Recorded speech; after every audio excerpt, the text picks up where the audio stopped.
Trivedi sir.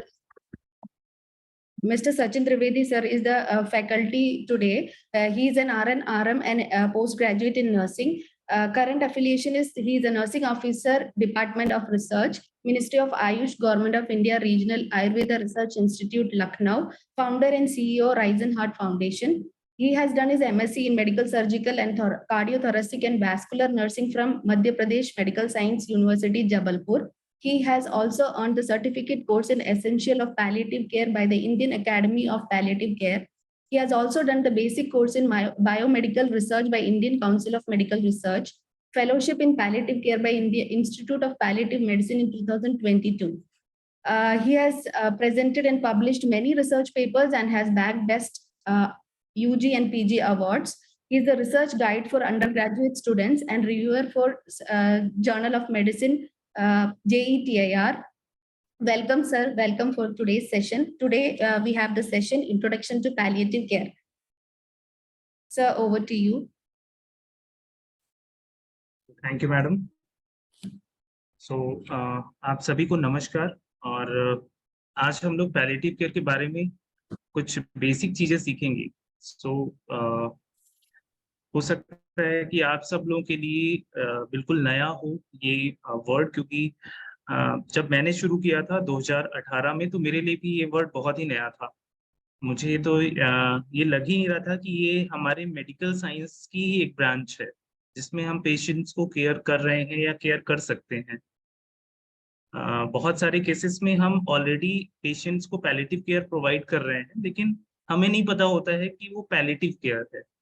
और बहुत सारे केस ऐसे हैं कि हमें ये नहीं पता होता है कि हम किस तरह के पेशेंट्स को पैलिएटिव केयर प्रोवाइड कर सकते हैं या फिर उन्हें कहाँ से पैलिएटिव केयर मिल सकती है, या हम as a health care professional या फिर सोशल वर्कर या फिर टेक्नीशियन कैसे हम अपने आप को उस टीम का पार्ट बना सकते हैं जो पैलिएटिव केयर सर्विसेज प्रोवाइड करती है. तो आज हम कुछ बेसिक चीजें देखेंगे पैलिएटिव केयर के बारे में और क्या क्या इसके कंपोनेंट्स हैं, हमारी जो पैलिएटिव केयर की टीम होती है उसमें कौन कौन से लोग हैं, क्या क्या पॉसिबल प्रॉब्लम्स आती हैं और कौन कौन से ऐसे एस्पेक्ट्स हैं जो हम पेशेंट्स को पैलिएटिव केयर सर्विस प्रोवाइड करने से पहले हमें ध्यान में रखना होता है. मैं स्क्रीन शेयर कर रहा हूँ.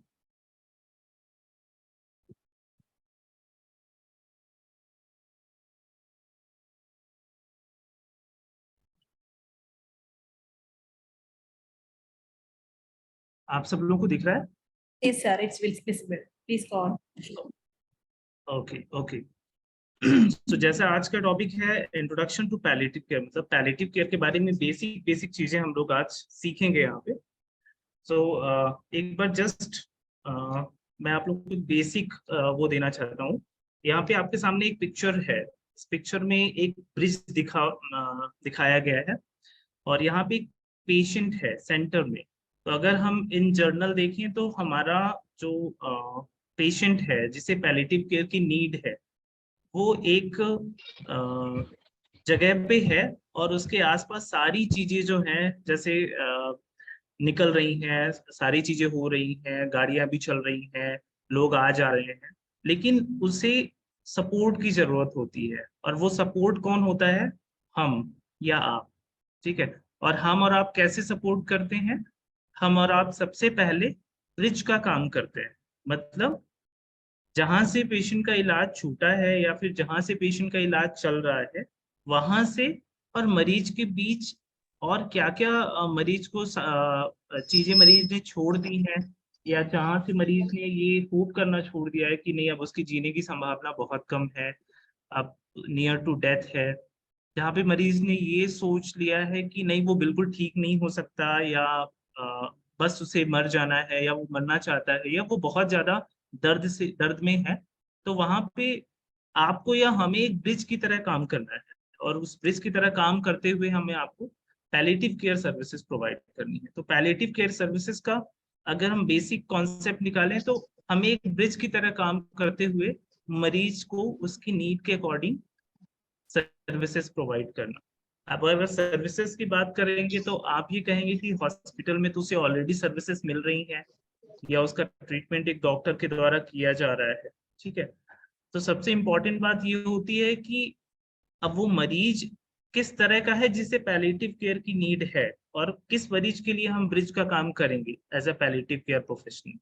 ठीक है, तो कोई बता सकता है कि अभी तक आपके एक्सपीरियंस में किसको पैलिएटिव केयर की नीड है, कैसे पेशेंट्स को हम कह सकते हैं? कोई भी बता सकता है, आप चैट में भी लिख सकते हैं एंड आप अनम्यूट करके बता भी सकते हैं आपके कोई पर्सनल एक्सपीरियंस, या कहीं आपने पढ़ा हो या सीखा हो।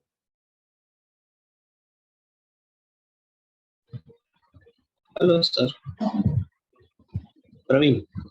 Yes yes yes Praveen. हाँ सर, हमने हॉस्पिटल में देखा था बेड रिडन पेशेंट होते हैं जिनको कई जूनी बीमारी होती है, पैरालिसिस होते हैं, कैंसर होता है, वो सब में ये सब पेशेंट को देखा है। गुड वो गुड मूवमेंट नहीं कर गुड। सकते, कुछ तो भी, हमने जैसे सब प्रवीण ने देखे। बताया कि ऐसे पेशेंट जिन्हें पैरालिसिस है या कैंसर है, ऐसे पेशेंट्स को पैलिएटिव केयर की नीड होती है। कोई और बताना चाहेगा और कैसे पेशेंट्स को पैलिएटिव केयर की नीड होती है? Thank you Praveen.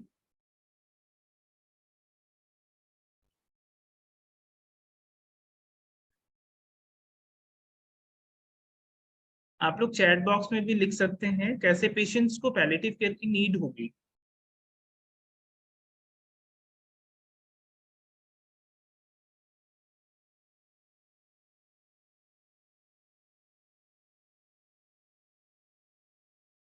CKD, yes, any, you are right. Chronic kidney disease, ऐसे पेशेंट जिनकी किडनी जो है पूरी तरह से खराब हो चुकी है, अब वो ठीक होने की कंडीशन में नहीं है। पेशेंट जो टर्मिनली इल है, yes, those patient are terminally ill, terminal stage of illness में है। Yes, liver transplant patient, liver failure patient we can say, और transplant patient also, heart failure patient, any type of paralysed patient, bedridden patient. कुल मिला के अगर हम in general बोले तो ऐसे पेशेंट जिनकी डिजीज का कोई क्योर नहीं है, मतलब वो डिजीज ठीक नहीं हो सकती, ऐसे पेशेंट्स को पैलिएटिव केयर की नीड होती है। ठीक है, सो हमें क्या करना है, हमें एक ब्रिज की तरह काम करना है। हमें उनकी जो ट्रीटमेंट चल रहा था, जहां से भी वो उन्हें कंसल्टेशन हो रहा था, वहां से हमें उनकी सारी बेस लाइन डेटा कंफर्म करना है, उनकी ट्रीटमेंट के बारे में हमें कंफर्म करना है, एंड हमें उन्हें उनकी नीड के अकॉर्डिंग सर्विसेज प्रोवाइड करनी। क्योंकि अभी तक जो उनका ट्रीटमेंट चल रहा था, हो सकता है डिजीज को ठीक करने के लिए चल रहा था, लेकिन अब वो ऐसे स्टेज में पहुंच चुके हैं कि डिजीज ठीक होना मुश्किल है, क्योर संभव नहीं है, cure is not possible. Uncontrolled diabetes mellitus या पोरली कंट्रोल्ड डायबिटीज मेलाइटस। सो क्योंकि अनकंट्रोल्ड डायबिटीज मेलाइटस होगा तो बहुत सारी और भी कोमॉर्बिड कंडीशंस हो सकती हैं, तो ऐसे पेशेंट में भी पैलिएटिव केयर की नीड होगी। हो सकता है ऐसा पेशेंट बेड रिडन भी हो सकता है ऐसा पेशेंट अनकंट्रोल्ड डायबिटीज का हो तो वो CKD का भी हो। तो इस तरह की कोमॉर्बिड कंडीशंस होंगी अगर पेशेंट्स में, तो उसको भी पैलिएटिव केयर की नीड होगी। तो हम एक के बाद एक देखेंगे। Thank you everyone.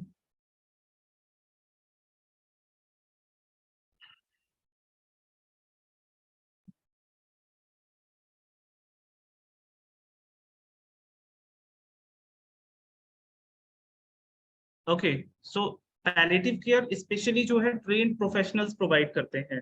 हम और आज आप पैलिएटिव केयर के बारे में इसलिए डिस्कस कर रहे हैं बिकॉज हमें पर्टिकुलर स्किल की जरूरत है, हमें पर्टिकुलर नॉलेज की जरूरत है कि हम किस तरह से पैलिएटिव केयर पेशेंट को ट्रीट कर सकते हैं, किस तरह से उन्हें हम एजुकेट कर सकते हैं, क्या क्या हम उन्हें गाइडेंस दे सकते हैं, कौन कौन से हम उन्हें थेरेपी प्रोवाइड कर सकते हैं, या कौन कौन सी नीड को हम उनके एड्रेस कर सकते हैं। तो स्पेशली ट्रेन्ड टीम होती है इसके लिए, कुछ सर्टिफिकेट प्रोग्राम्स होते हैं, कुछ फाउंडेशन कोर्स होते हैं, कुछ स्किल बेस्ड प्रोग्राम भी होते हैं, लाइक कि अगर पर्टिकुलर टाइप ऑफ ड्रेसिंग हमें प्रोवाइड करनी है, या किसी को कोलोस्टमी या इलियोस्टमी है, अगर किसी को 3rd या 4th स्टेज का प्रेशर अल्सर है, तो हमें किस तरह से उन्हें ट्रीट करना है, या फिर अगर हमें पेशेंट को पेन रिलीफ के लिए किसी भी तरह का ओपियोइड्स देना है, तो हमें डेफिनेटली एक फिजिशियन की जरूरत पड़ेगी। इसके साथ साथ अगर उसकी सोशल नीड को एड्रेस करना है तो हमें एक सोशल वर्कर चाहिए होगा।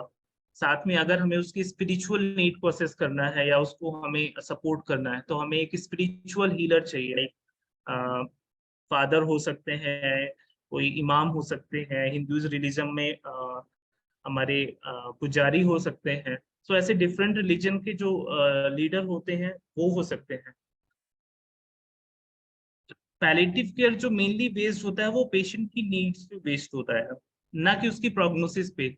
क्योंकि पहले हम बात कर रहे थे कि पेशेंट जो है उसका जो इलाज चल रहा है वो क्योर के लिए चल रहा है, लेकिन पैलिएटिव केयर की कंडीशन में ये होता है कि पेशेंट सीरियस इलनेस से सफर कर रहा है या क्रिटिकल इलनेस से सफर कर रहा है, उसका क्योर पॉसिबल नहीं है। तो हम क्या करते हैं, हम कुछ सपोर्टिव ट्रीटमेंट प्रोवाइड करते हैं या सिम्प्टोमेटिक ट्रीटमेंट प्रोवाइड करते हैं। बट सिम्प्टोमेटिक का मतलब ये नहीं कि only we are focusing physical symptom, psychological symptom, spiritual aspect, psycho social aspect, emotional aspect. So हम ऑल 5 to 6 एस्पेक्ट में पेशेंट की नीड को असेस करेंगे एंड उसे नॉलेज प्रोवाइड करेंगे। सबसे कॉमनली आपने देखा होगा कोई पेशेंट जब एंड स्टेज ऑफ लाइफ में होता है, मतलब लाइफ उसकी ऑलमोस्ट नियर टू डेथ होता है, लाइक डॉक्टर ने बोल दिया कि आपके पास सिर्फ 6 महीने बचे हैं, तो आप ये रियलाइज करेंगे कि जब भी आप उससे मिलते हैं वो रोने लगता है। ज्यादातर लोगों से मिलते ही वो रोने लगता है, मेरे पास सिर्फ 6 महीने बचे हैं। सो हमें क्या करना है, हमें उसे इमोशनल सपोर्ट करना है कि ये जो 6 महीने है ना, उसके दर्द भरे नहीं होने चाहिए।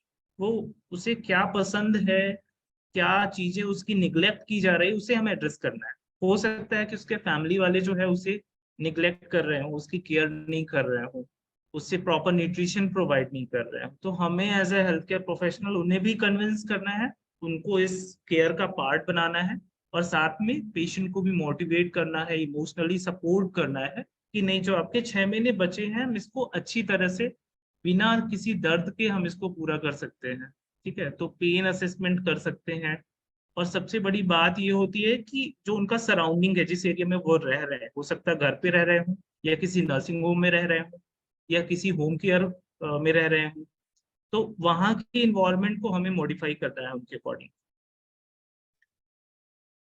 अगर हम मीनिंग की बात करें कि पैलिएटिव केयर का मीनिंग क्या है, तो जहां तक मेरी अंडरस्टैंडिंग थी पैलिएटिव केयर में इंट्रोड्यूस होने से पहले, कि पैलिएटिव केयर सिर्फ कैंसर पेशेंट के लिए होता है। क्या आप लोगों की भी यही सोच थी कि palliative care is only for the cancer patient? No. Okay, good. Okay, so मेरा क्या कॉन्सेप्ट था when I started introducing myself in palliative care, मुझे ऐसा लगता था कि पैलिएटिव केयर सिर्फ कैंसर के लिए है। एंड अभी भी अगर हम एक जर्नल हॉस्पिटल में बात करें या सुपर स्पेशलिटी हॉस्पिटल में बात करें जहाँ पे पैलिएटिव केयर सर्विसेज नहीं है, अगर हम उनसे बात करेंगे कि व्हाट इज पैलिएटिव केयर और पैलिएटिव केयर हम किसी मरीज को हमें देना है तो क्या आप दे सकते हैं, तो उन्हें नहीं पता कि पैलिएटिव केयर है क्या और हम किसको दे सकते हैं। ठीक है, तो सबसे बड़ी बात यह है कि यूजुअली जो डिजीज होती है उसको हम क्योर करते हैं, मैनेज करते हैं एंड प्रिवेंट करते हैं, बट यहाँ पे हमारा पैलिएटिव केयर का मेन जो वो होता है that is symptom control. Symptom control not only for the cancer but other life limiting diseases, जैसा कि आपने बताया सीकेडी हो गया, लिवर फेलियर हो गया, हार्ट फेलियर हो गया, पैरालिसिस हो गया और न्यूरो डिजेनरेटिव डिजीजेस हो गया। ऐसी बहुत सारी डिजीजेस जिसमें क्योर पॉसिबल नहीं है, उनके लिए हम पैलिएटिव केयर सर्विसेज देते हैं।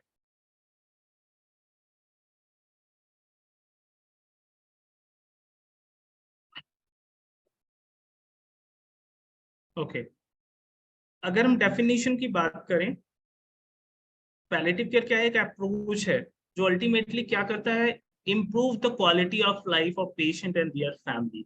अब जो ये क्वालिटी ऑफ लाइफ है, ये हर पेशेंट के लिए उसकी क्वालिटी ऑफ लाइफ अलग हो सकती है, पर अगर इन जनरल बात करें कि हेल्थ में क्वालिटी ऑफ लाइफ की बात क्या है, तो हर पेशेंट जो है खुश रहना चाहेगा, वो चाहेगा कि उसे दर्द ना हो, वो चाहेगा कि वो अपनी जो नॉर्मल चीजें हैं, नॉर्मल एक्टिविटीज है वो परफॉर्म कर पाए, वो ये चाहेगा कि उसकी जो नीड है, प्रेजेंट नीड है, वो फुलफिल हो पाए।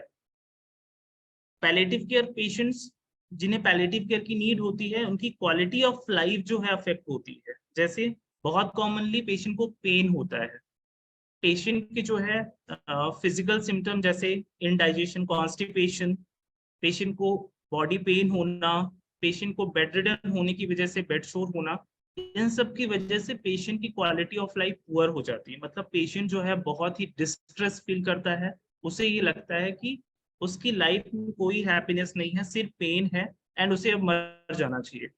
तो हमारा एम क्या होता है, पेशेंट को अलोंग विद उसकी फैमिली की जो क्वालिटी ऑफ लाइफ है, जिसकी वजह से वो, जिस कंडीशन की वजह से वो बहुत ज्यादा स्ट्रेस में है, बहुत ज्यादा डिस्ट्रेस में है, हो सकता है पेशेंट की फैमिली इस वजह से डिस्ट्रेस में है कि उसका पेशेंट जो है क्योर नहीं हो सकता, लेकिन वो पेन में है, उसके पेन को वो बियर अप नहीं कर पा रहे हैं, या उन्हें ये नहीं पता है कि वो इसे किस तरह से ठीक करें, इसके लिए किसे वो अप्रोच करें।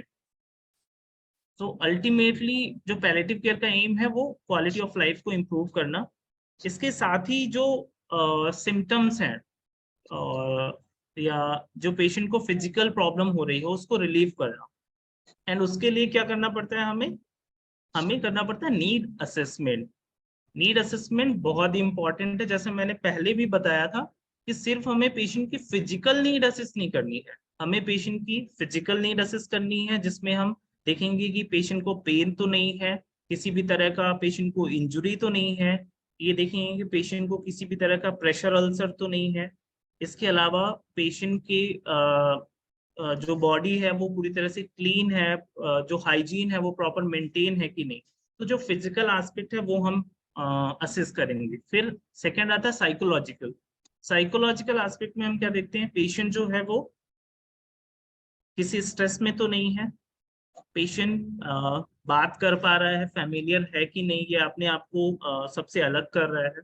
इसके अलावा वो डिप्रेशन में तो नहीं है, डिप्रेशन तो खैर हम अलग ही नहीं कर पाते, लेकिन हम ये देखते हैं पेशेंट एंजाइटी में तो नहीं है, क्योंकि एंजाइटी जो है फर्स्ट स्टेज है। लेटर ऑन पेशेंट अगर सिमिलर कंडीशन से सफर करता है तो इसका एक कॉम्प्लिकेशन हो सकता है लास्ट में डिप्रेशन, तो उसे हमें एड्रेस करना है। फैमिली मेंबर्स किसी डिस्ट्रेस में तो नहीं है, हो सकता है फाइनेंशियल बर्डन की वजह से डिस्ट्रेस में हो, तो साइकोलॉजिकल हमें असेसमेंट करना है। देन इमोशनल, पेशेंट को हो सकता है कि उसके फैमिली मेंबर्स ही अटेंड नहीं कर रहे हो, सुन नहीं रहे हो, तो पेशेंट इमोशनली बहुत वीक हो, बहुत ही वीक फील कर रहा हो। पेशेंट पहले हेड ऑफ फैमिली रहा हो, अर्निंग मेंबर रहा हो, लेकिन अभी जो है सोर्स ऑफ अर्निंग नहीं है पेशेंट से, तो पेशेंट ये इमोशनली फील कर रहा है कि मैं बर्डन हूँ फैमिली पे, तो इसको भी हमें एड्रेस करना है, हमें आइडेंटिफाई करना है। देन स्पिरिचुअल नीड, पेशेंट की कंडीशन की वजह से पेशेंट स्पिरिचुअली नहीं हो सकता है कि अपनी जो टेम्पल्स हैं या चर्च है यहाँ पे विजिट नहीं कर पा रहा हो, ठीक है। हो सकता है कि डिजीज की वजह से वो जो वॉरशिप्स है वो नहीं कर पा रहा हो, तो उसकी स्पिरिचुअल नीड भी अफेक्ट हुई। तो हमें वो सारे जो एस्पेक्ट हैं ओवरऑल होलिस्टिक अप्रोच में हमें काम करना है, and that holistic approach is a palliative care. तो यहाँ पे एक बेसिक डिफरेंस हमें देखना है palliative care and hospice care के बारे में, ठीक है। तो जैसा कि अभी हम लोगों ने डिस्कस किया कि palliative care physical psycho social relief provide करता है, एंड सेम हॉस्पिस केयर भी physical and psycho social relief provide करता है। अगर क्वालिटी ऑफ लाइफ की बात करें तो ये दोनों ही क्वालिटी ऑफ लाइफ पे फोकस करते हैं और इसको इम्प्रूव करने में काम करते हैं। अगर टीम की बात करें तो palliative care and hospice care दोनों के लिए हमें मल्टी डिसिप्लिनरी टीम चाहिए। मल्टी डिसिप्लिनरी मीन्स हमें उसमें डॉक्टर्स भी होगा, नर्सेज भी होंगे, सोशल वर्कर भी होंगे, हमारे पैरामेडिकल्स भी होंगे, एंड काउंसलर भी होंगे, हमारे स्पिरिचुअल लीडर्स भी होंगे। इसके अलावा जो भी हमारे वॉलंटियर्स होंगे, कम्युनिटी सपोर्ट पर्सन होंगे। अब देखिए जो सबसे कॉमन जो डिफरेंस है वो कहाँ पे है, पैलिएटिव केयर हम एनी स्टेज ऑफ डिजीज पे दे सकते हैं, लेकिन हॉस्पिस केयर सिर्फ हम उन्हें दे सकते हैं जिनकी प्रोग्नोसिस 6 मंथ या उससे कम है। पैलिएटिव केयर में हम कंकरेंट ट्रीटमेंट और साथ में क्यूरेटिव ट्रीटमेंट भी दे सकते हैं, लेकिन हॉस्पिस केयर में हम क्यूरेटिव केयर ट्रीटमेंट नहीं दे सकते। तो यहाँ पे सिर्फ जो डिफरेंस है मेनली वो किस में है, स्टेज ऑफ डिजीज में एंड उसके कंकरेंट एंड क्यूरेटिव ट्रीटमेंट में, ठीक है। तो हॉस्पिस होता क्या है, हॉस्पिस जो होता है वो स्पेशल प्लेस होता है, ठीक है, जहाँ पे हम पेशेंट को सर्विसेज प्रोवाइड करते हैं ऐसे पेशेंट जिनकी प्रोग्नोसिस जो है 6 मंथ और लेस एंड स्टेज में है, जहाँ पे क्यूरेटिव ट्रीटमेंट पॉसिबल नहीं है। लेकिन अगर पैलिएटिव केयर की बात करें तो हम जो उनका ट्रीटमेंट चल रहा है उसे भी, और साथ में जो क्यूरेटिव ट्रीटमेंट चल रहा है और जो अभी हमारा जो नीड है पेशेंट की, दोनों को हम साथ में लेके चल सकते हैं। तो ये कहें कि अगर पेशेंट एंड स्टेज में पहुंच गया है तो पेशेंट नीड्स हॉस्पिस केयर, मतलब उसे एक पर्टिकुलर हमें एरिया पे, सेंटर पे रखना पड़ेगा जहां पे हम उसे सर्विसेज प्रोवाइड कर सके अकॉर्डिंग टू उसके नीड के। बट सर्विसेज क्या होंगी, अल्टीमेटली क्वालिटी ऑफ लाइफ को इम्प्रूव करेंगी and physical and psycho social relief provide करेंगी। अब हम बात करते हैं कि इंडिया में क्या स्टेटस है पैलिएटिव केयर का। हम सभी लोग जानते हैं कि हमारी पॉपुलेशन 1.4 बिलियन से ऊपर हो चुकी है and second most popular country जो है, पॉपुलस कंट्री हमारी इंडिया है। और अगर हम लाइफ लिमिटिंग डिजीज की बात करें तो बहुत ही ज्यादा बर्डन है हमारे कंट्री में, जिसमें टर्मिनल और life limiting disease like cancer, paralysis और भी तरह की न्यूरोजेनरेटिव डिजीजेस, सीकेडी। अभी जो एक रिपोर्ट मिली है federation of Indian chamber of commerce and industry ने, सिर्फ 1 से 2% पॉपुलेशन ही पैलिएटिव केयर एक्सेस कर पा रहे हैं। उसका रीजन क्या हो सकता है, क्यों एक्सेस नहीं कर पा रहे हैं? तो मे भी हो सकता है कि उन्हें नॉलेज ना हो कि हमें एक्सेस कहाँ करना है। हो सकता है कि उन्हें अवेयरनेस ना हो कि पैलिएटिव केयर होता क्या है। हो सकता है कि हेल्थ केयर वर्कर्स जो हैं वो इतने ज्यादा नहीं हो जो पैलिएटिव केयर के एरिया में काम कर रहे हैं। तो कहीं ना कहीं बहुत बड़ा जो है वो गैप है, जिसकी वजह से हमारे जो पेशेंट्स जिन्हें पैलिएटिव केयर की नीड्स है वो सर्विसेज एक्सेस नहीं कर पा रहे हैं। अगर हम ग्लोबली बात करें तो ऑलमोस्ट 14%, जो 14% पेशेंट्स हैं वो पैलिएटिव केयर जो है एक्सेस कर पाते हैं। 2012 में हमारे इंडिया में एक प्रोग्राम स्टार्ट किया गया था, national programme for palliative care, NPPC। And इसका जो उद्देश्य था कि जितने भी हमारे डिस्ट्रिक्ट हॉस्पिटल हैं उनको स्ट्रेंथन करना और वहां पे कुछ बेड्स अलॉट करना for the palliative care patients. So जितने लोग यहाँ पे इंडिया से हैं, क्या उनके नियर बाय डिस्ट्रिक्ट में ऐसा कोई प्रोग्राम चल रहा है या फिर पैलिएटिव केयर सर्विसेज वहां पे अवेलेबल है? No, sir. You can write in chat box No, also. sir. Yes. No. No.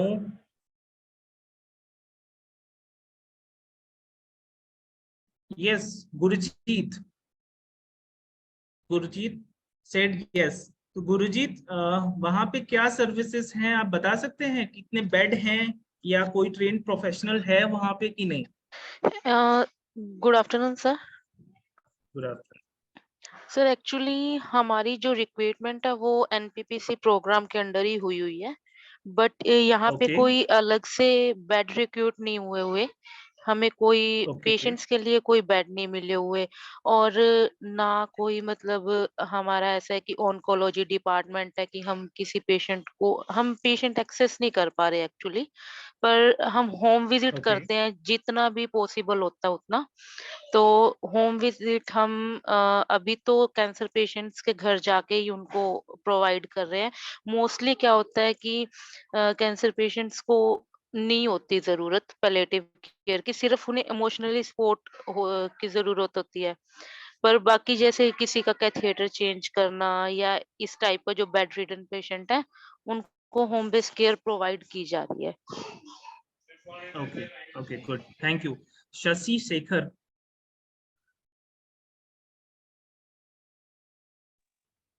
आप अपने एक्सपीरियंस शेयर कर सकते? Yes, good afternoon. हम मिशन हॉस्पिटल में काम करते हैं और Okay. काफी सारे हमारे पास ओरल कैंसर पेशेंट है। तो मिशन हॉस्पिटल प्रोवाइड करता है palliative care, which we go to village and do the dressing and plus home visit. There are so many people have not only physical problem but lots of problem they have. Okay. So So we Shashi, go every day at आप least. कौन से district से belong करते हैं? Mission hospital कहाँ पे है?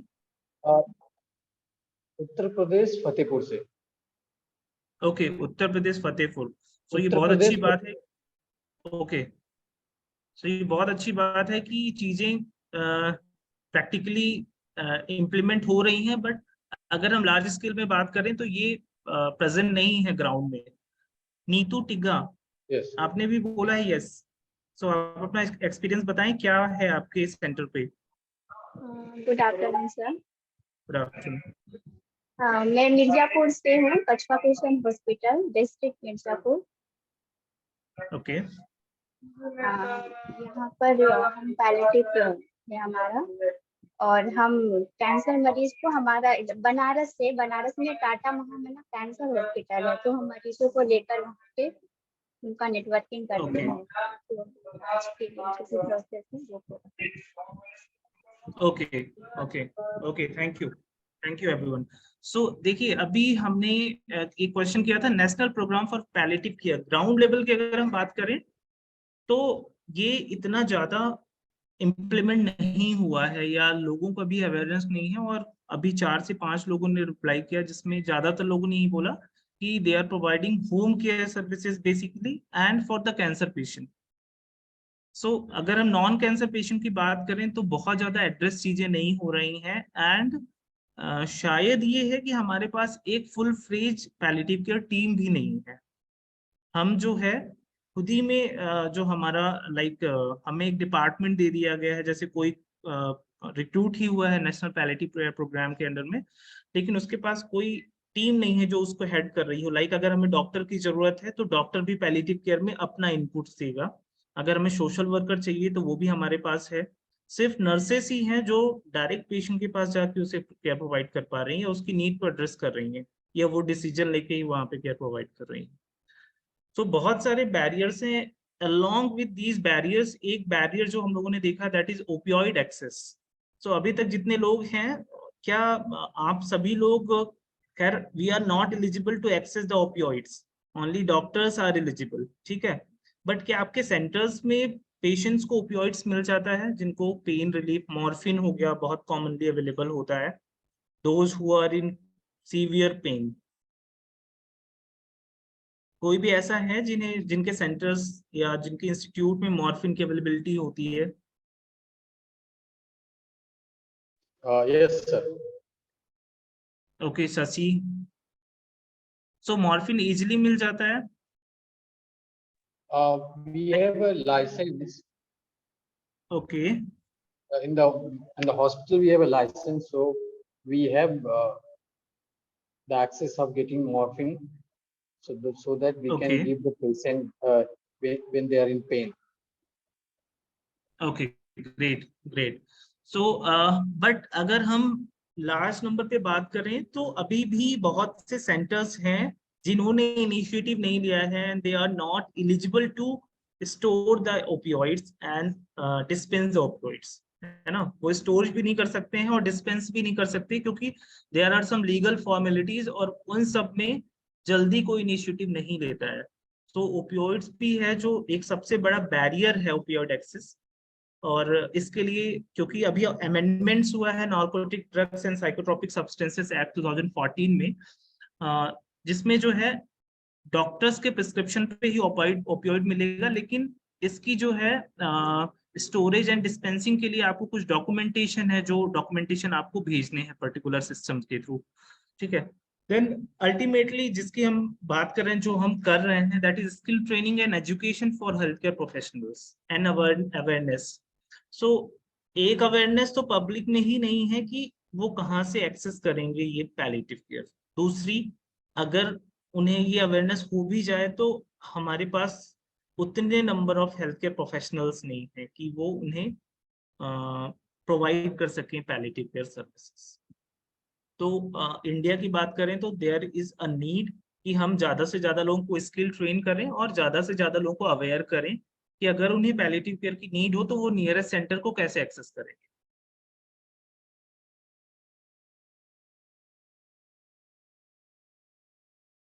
Okay, सो palliative care की वजह से हम अल्टीमेटली क्या करते हैं, बहुत सारी चीजों का बर्डन कम कर देते हैं। जैसे अगर हम पैलिएटिव केयर सर्विसेज प्रोवाइड करते हैं तो हमारा रीएडमिशन जो है वो 48% रिड्यूस हो जाता है। जिससे अल्टीमेटली जो कॉस्ट ऑफ हॉस्पिटल स्टे होती है वो 28% रिड्यूस हो जाती है पर डे। क्योंकि आपने देखा होगा कि यूजुअली डॉक्टर्स जो है बोल देते हैं कि आप अपने मरीज को घर में ले जाके ट्रीटमेंट प्रोवाइड कर सकते हैं, ठीक है। और अगर छोटी मोटी प्रॉब्लम आती है, लाइक पेशेंट को कैथेटर चेंज करना हुआ, पेशेंट को ड्रेसिंग की जरूरत पड़ी, तो हम क्या करते हैं, होम केयर में जाके प्रोवाइड करते हैं। तो अल्टीमेटली क्या हुआ, हम रीएडमिशन एंड कॉस्ट जो है दोनों रिड्यूस कर रहे हैं। अगर आउट पेशेंट की बात करें तो आउट पेशेंट भी विजिट हम कहीं ना कहीं कम कर रहे हैं, एडमिशन कम कर रहे हैं, क्योंकि हम पेशेंट को डायरेक्टली होम पे जाके ट्रीटमेंट प्रोवाइड कर रहे हैं, और साथ में इमरजेंसी डिपार्टमेंट विजिट भी कम कर रहे हैं। अब इमरजेंसी डिपार्टमेंट विजिट कैसे कम कर रहे हैं, हम रेगुलर फॉलोअप कर रहे हैं, प्रॉपर टेली कंसल्टेशन भी दिला रहे हैं। बहुत सारे ऐसे आप में से ही लोग होंगे those who are part of tele consultation team, जहाँ पे अगर आपके पेशेंट को कुछ नीड होती है तो आप डायरेक्ट जो है डॉक्टर से टेली कंसल्टेशन के थ्रू उन्हें मेडिसिन प्रिस्क्राइब करवा रहे हैं। तो कहीं ना कहीं अल्टीमेटली कॉम्प्लिकेशंस को प्रिवेंट कर रहे हैं, ट्रीटमेंट उनका कंटिन्यू चल रहा है, तो कहीं ना कहीं इमरजेंसी डिपार्टमेंट विजिट्स भी हमारे कम हो रहे हैं। इसके साथ साथ अब 43% हॉस्पिटल जो हमारे इमरजेंसी डिपार्टमेंट से ट्रांसफर हो रहे हैं वो भी रिड्यूस हो रहे हैं, क्योंकि हो क्या रहा है कि हम पेशेंट को एक हॉस्पिटल से दूसरे हॉस्पिटल इसलिए ट्रांसफर कर रहे हैं क्योंकि हम पेशेंट को नहीं रख सकते अपने यहाँ, पेशेंट क्यूरेबल नहीं है। तो अगर हम पेशेंट को पैलिएटिव केयर सर्विसेज बोलते हैं या home based palliative care services introduce करते हैं, तो हम कहीं ना कहीं हॉस्पिटल बर्डन कम कर रहे हैं, जिससे कहीं ना कहीं हम अपना जो स्किल्ड नर्सिंग जो हमारे वर्कफोर्स हैं हॉस्पिटल में प्रोवाइड कर रहे हैं उनका बर्डन कम होता है, एंड अल्टीमेटली जो है कॉस्ट भी बहुत कम होता है। कोई भी सर्विसेज अगर आप हॉस्पिटल में लेते हैं that is more costly than in home. But अगर हम बात करें कि हमारे पास number of palliative care patients कितने हैं, पैलिएटिव केयर प्रोफेशनल्स कितने हैं, तो we are a huge shortage कि हमारे पास बहुत कम पैलिएटिव केयर प्रोफेशनल हैं, बहुत ज्यादा पैलिएटिव केयर पेशेंट। तो सारे पेशेंट को सर्विसेज प्रोवाइड कर पाना it is very difficult, and बहुत सारी ऑर्गेनाइजेशन काम कर रही है, they are providing free of cost palliative care services, specially in the south India, Kerala, like Pallium India, and और भी बहुत सारे ट्रस्ट हैं जो palliative care services free of cost provide कर रहे हैं, and they have huge network all over India में, उनके नेटवर्क हैं, and they are providing Tata memorial hospitals also. ये सारे जो इनिशिएटिव लिए गए हैं they are doing free of cost services, but अभी भी हम वो लेवल अचीव नहीं कर पा रहे हैं जहाँ पे हम 100% एक्सेस दे पाए। 100% एक्सेस तो इट इज वेरी डिफिकल्ट, अभी तो बहुत मुश्किल है, बट फिर भी वी आर ट्राइंग कि ज्यादा से ज्यादा मैन फोर्स को हम स्किल्ड करें एंड हम ज्यादा से ज्यादा पेशेंट को हेल्प कर पाए। अगर हम क्वालिटी ऑफ लाइफ की बात करें तो 66% जो है डिस्ट्रेस रिड्यूस हुआ है। इनिशियल जो कंसल्टेशन होता है या इनिशियल जो हम शुरुआत करते हैं पैलिएटिव केयर सर्विसेज की, तो जो सिम्टम ऑफ बर्डन हमारा कम हो जाता है और क्वालिटी ऑफ लाइफ इंप्रूव होती है। और वो कैसे होती है, जैसे अभी किसी आप में से किसी ने बोला था कि हम उन्हें इमोशनल सपोर्ट प्रोवाइड करते हैं, that emotional support is also a part of quality of life. उसे वो ये होपलेस हो जाता है कि नहीं अब मैं नहीं बच सकता, अब बस मुझे मर जाना है, अभी इतना दर्द मैं नहीं सह सकता, ठीक है, अब मुझे देखने या मुझे सुनने वाला कोई नहीं है। सो दैट इज अल्टीमेट जो हमारा इम्प्रूवमेंट है वो है कि पेशेंट को एक होप मिलती है कि ठीक है जितना भी टाइम बचा हुआ है हम उसे पेन फ्री जी सकते हैं। डोमेन्स ऑफ पैलिएटिव केयर, सो अभी हमने स्टार्टिंग में ही डोमेन्स की बात की थी, वो कौन कौन से एरियाज हैं पैलिएटिव केयर की। यूजुअली अभी तक जो होता था वो सिर्फ फिजिकल डोमेन में काम किया जाता था, या बहुत कॉमनली हमने सुना है कि पेशेंट की आधी बीमारी जो है वो डॉक्टर से बात करने के बाद या नर्स से बात करने के बाद ठीक हो जाती है। 60 to 70% जो प्रॉब्लम होती है, अगर कोई पेशेंटली उन्हें सुन ले तो वो बर्डन जो है उनका कम हो जाता है, और वो इन जनरल भी है। अगर आप अपनी बात किसी से कह देते हैं तो आपका जो बर्डन है स्ट्रेस का वो कम हो जाता है। तो इस तरह के डोमेन्स हैं पैलिएटिव केयर के अंदर जिन्हें हमें एड्रेस करना है। तो पहला डोमेन जो हमारा होता है structure and process of care, दूसरा हमारा है physical domain, physical aspect of care जो सिम्टम मैनेजमेंट की हम बात कर रहे थे, तीसरा जो है हमारा साइकोलॉजिकल एस्पेक्ट, चौथा है social aspect, then spiritual aspect, then cultural aspect, and imminently dying जो पेशेंट है उनकी स्पेशल केयर हम कैसे करेंगे, and the most important thing legal and ethical aspect of care. हो सकता है पेशेंट जो है फैमिली का हेड ऑफ मेंबर हो, अर्निंग मेंबर हो, एंड सारी प्रॉपर्टी जो है पेशेंट के नाम पे हो, पेशेंट जो है वो अपने पेशेंट डिसीजन नहीं ले पाएगा हो सकता है इन फ्यूचर में, तो हमें उसके लीगल एंड एथिकल एस्पेक्ट का भी ध्यान रखना है, उसकी विश का ध्यान रखना है, पेशेंट क्या डिनाई कर रहा है, क्या मना कर रहा है कि नहीं वो कौन सी केयर नहीं लेना चाहता है या कौन सी केयर लेना चाहता है। तो बहुत सारे लीगल एंड एथिकल एस्पेक्ट्स भी होते हैं जो हमें एड्रेस करने हैं, तो हम एक के बाद एक देखेंगे। तो स्ट्रक्चर एंड प्रोसेस केयर में मेनली हम अपने ओवरऑल केयर को किस तरह से प्लान करते हैं। तो सबसे पहले हमारा जो स्ट्रक्चर एंड प्रोसेस केयर में होता है that is comprehensive assessment. Comprehensive assessment का मतलब होता है कि हेड से लेके टो तक हम असेस करते हैं कि पेशेंट को किसी भी तरह का जो पेशेंट की नीड है वो हमें एड्रेस करनी, और उसके अकॉर्डिंग हम इंडिविजुअलाइज्ड पेशेंट के लिए प्लान करते हैं। फॉर एग्जांपल अगर हमने पेशेंट को असेस किया, पेशेंट है हमारा 80 ईयर ऑफ एज, तो हमने हेड टू असेसमेंट किया, तो हमने ये देखा कि पेशेंट की आई साइट वीक है क्योंकि पेशेंट एडवांस एज में है, पेशेंट बेड रिडन है, पेशेंट को बेड सोर हुआ या प्रेशर सोर हुआ है जिसकी वजह से पेशेंट पेन में है, पेशेंट जो है मोशन पास कर दे रहा है, पेशेंट अपनी हाइजीन मेंटेन नहीं कर पा रहा है। तो हमने हेड से लेके टो तक में सारे असेसमेंट किए एंड उसके अकॉर्डिंग हमने इंडिविजुअलाइज्ड प्लान बनाया, हमने गोल बनाया कि हमारा अल्टीमेट गोल क्या होगा। आई साइट वीक है तो हम पेशेंट के साथ कोई असिस्टेंट रख सकते हैं, उसके आसपास बेसिक चीजों के बारे में उसे फैमिलियर कर सकते हैं। अगर उसका प्रेशर अल्सर हो गया है तो पोजीशनिंग चेंज करने के लिए हम उसे उनके फैमिली मेंबर्स को बता सकते हैं, साथ में जो क्लीनिंग के लिए प्रॉपर बता सकते हैं, साथ में अगर पेन हुआ है तो किस लेवल का पेन है हम पेन असेसमेंट के थ्रू से असेस कर सकते हैं। तो ये सारी चीजें हमारा कॉम्प्रिहेंसिव असेसमेंट का पार्ट है। नेक्स्ट पॉइंट जो है वो that is advance care planning. और प्लानिंग क्या होता है? प्लानिंग कुछ ऐसी एक्टिविटी जब किसी काम को करने से पहले हम कुछ एक्टिविटीज करते हैं, लाइक कि हाँ ये पॉसिबल चीजें हो सकती हैं। तो अब अगर हम यहाँ पे बात करें एडवांस केयर प्लानिंग की, तो पेशेंट्स के बारे में कि लाइक कि पेशेंट का आगे का प्लान क्या है, कितना टाइम उसके पास बचा हुआ है, तो उस टाइम को हम किस तरह से उसके लिए पेन फ्री या क्वालिटी ऑफ लाइफ हम कैसे इंप्रूव कर सकते हैं। साथ में यूजुअली ऐसा होता है कि हम लोग जैसे हमारी सैलरी आती है ना तो हम एक बजट प्लानिंग कर लेते हैं कि हमें सैलरी को इतने महीने में मतलब इतने डेज में ऐसे खर्च करना है। तो पेशेंट के पास इतना कम समय बचा हुआ है तो हमें बहुत सारी प्लानिंग करनी पड़ेगी जिसमें हमें उसकी विश का भी ध्यान रखना है। अगर डिफरेंट रिलीजन की बात करें तो किसी जैसे हिंदू रिलीजन में बहुत कॉमन रहता है कि उनके जो लव्ड वन है ना वो आसपास होने चाहिए उनके, जब नियर टू डेथ हो तो वो ये कहते हैं कि हमारे जो फैमिली मेंबर्स हैं उनको कॉल कर दो, वो सब आ जाए, मैं उनको एक बार देख लूं, है ना। क्रिश्चियन रिलीजन में उनका ये रहता है कि उन्हें प्रेयर्स के थ्रू या फिर जो बाइबल के प्रेयर्स है उसके थ्रू, सेम एज जो मुस्लिम्स रिलीजन है उनका भी कुछ रिलीजियस बिलीफ होगा।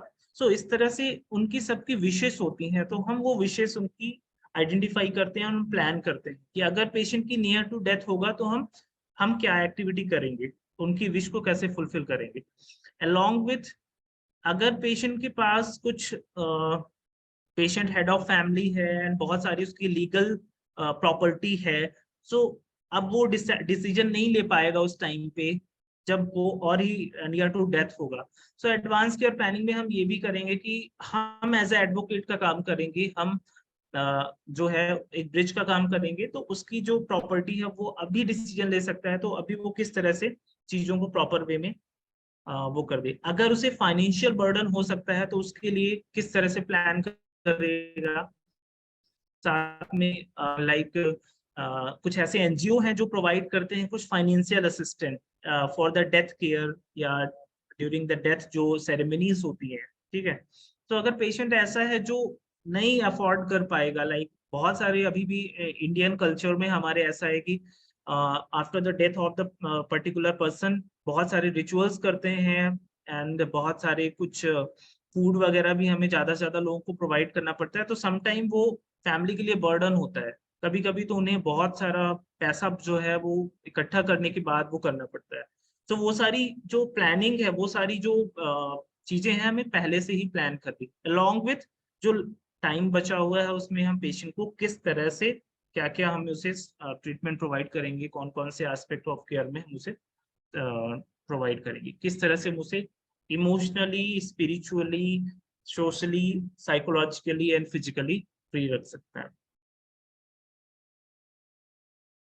फिजिकल एस्पेक्ट ऑफ केयर की बात हमने करी थी, तो अल्टीमेटली हमारा फोकस क्या है, relieving of symptoms. So symptoms से रिलीव करना, एंड अल्टीमेटली जब पेशेंट के सिम्टम रिलीफ होगा तो क्वालिटी ऑफ लाइफ जो है वो इम्प्रूव हो जाएगी, या फंक्शनल स्टेटस इम्प्रूव हो जाएगा। सो बहुत कॉमन सिम्टम जो सबसे कॉमनली होता है that is pain, and pain को हम कैसे असेस करते हैं, आप लोग कैसे करते हैं पेन को assess?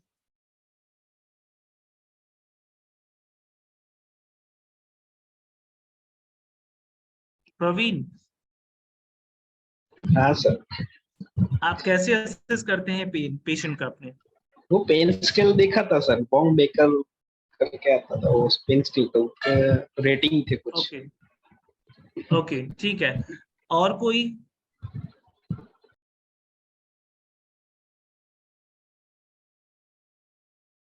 Wong baker, flag scale, okay